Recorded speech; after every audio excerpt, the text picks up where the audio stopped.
वही एक कजरी हम आप लोग के बीच में रखे और हमें उम्मीद बा कि आप लोग के बहुत पसंद आई। आइए एक सुंदर सा कजरी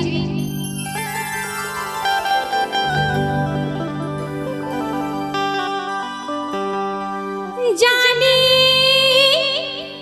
किसको किसकी याद आई कि चली पुरवाई, जाने किस बिरहन का मन तरसा के पानी बरसा बदरा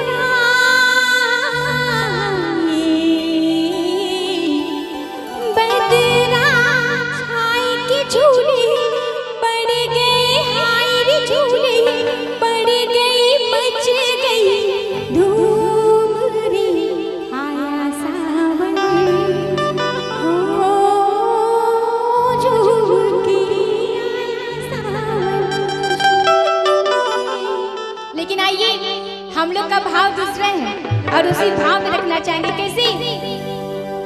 मिर्जापुर कैला गुल